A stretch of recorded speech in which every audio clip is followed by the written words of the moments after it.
Hello guys, મારું નામ મીરા સોની. અમે બનાવી આજે કાઠિયાવાડી દાળ ઢોકળી જ. મોઢામાં જ પાણી આવી જાય જોવાતા જ.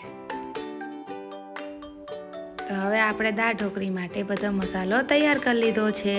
દાળ મેં પહેલેથી જ બાફી નાખી હતી. પછી મેં એમાં મસાલો કરવા માટે સિંગદાણા છે, સૂકો બધો મસાલો છે, લીંબુ છે અને લોટ બાંધી લીધો છે. લોટમાં બધા મસાલા નાખ્યા, મરચું, હળદર, ધાણા, તેલ એવું બધું મિક્સ કરીને લોટ બાંધી. તો હવે આપણે દાળને વઘાર દઈશું. વઘાર માટે મેં લીધી મોટી ચમચી 2 તેલ. તો હવે તેલ આવી જતા જ મેં એમાં નાખી રાઈ, જીરું અને હિંગ નાખી દીધી છે. પછી મેં નાખ્યો વઘારનો મસાલો. એમાં સૂકા મરચાં, તમાલપત્ર, લવિંગ અને લીંબુ. પછી મેં એમાં નાખ્યા સુધારેલા મરચાં અને ટમેટા. તે પછી મેં મિક્સ કરવા લાગી. પછી એને 2-3 મિનિટ હલાવવા લાગી. ત્યારબાદ પછી મેં નાખી એમાં હળદર, મરચું પાવડર અને સ્વાદ અનુસાર મીઠું નાખી દીધું છે. હવે બધું બરાબર મિક્સ કરી લેવાનું છે.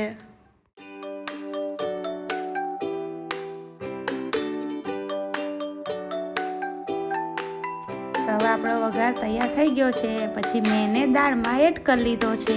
એડ કર્યા પછી કુકર ગેસ ઉપર ચડાવી દીધું. પછી મેં એમાં નાખ્યા સિંગદાણા.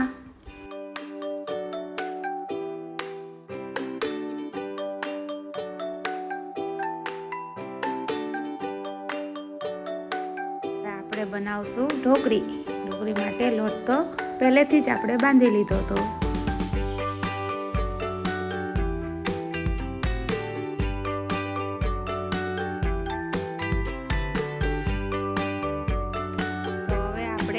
ઢોકળીને વણવા લાગશું.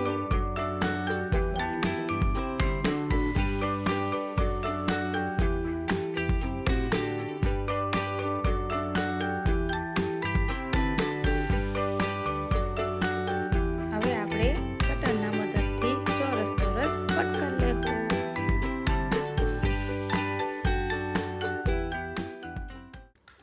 ટુકડા તૈયાર થઈ ગયા છે. પછી મેં એને કુકરમાં નાખી દીધા છે.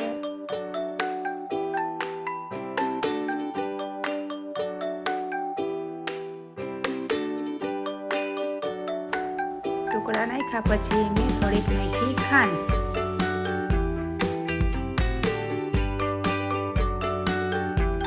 હવે આપણે કુકરનું ઢાંકણું બંધ કરી દેશું.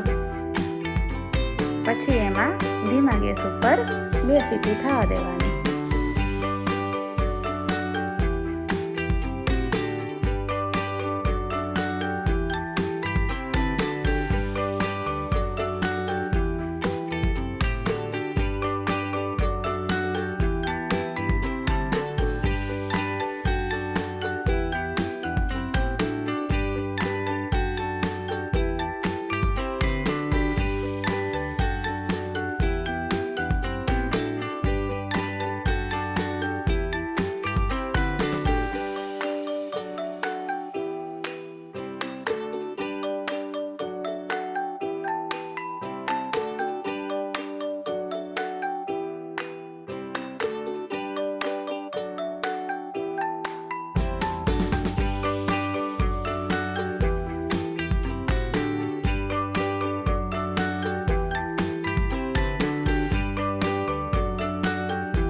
દાળ ઢોકળી તૈયાર થઈ ગઈ છે.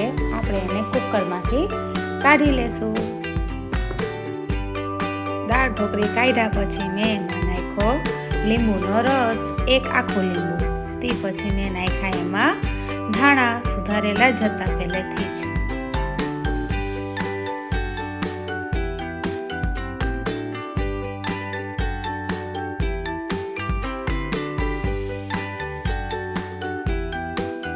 આપણી દાળ ઢોકળી મસ્ત મજાની તૈયાર થઈ ગઈ છે. મોઢામાં જ પાણી આવી જાય છે જોવાતા જ. દાળ ઢોકળી અને સલાડ એકદમ મસ્ત તૈયાર છે. કોને કોને ભાવે કહેજો અમને.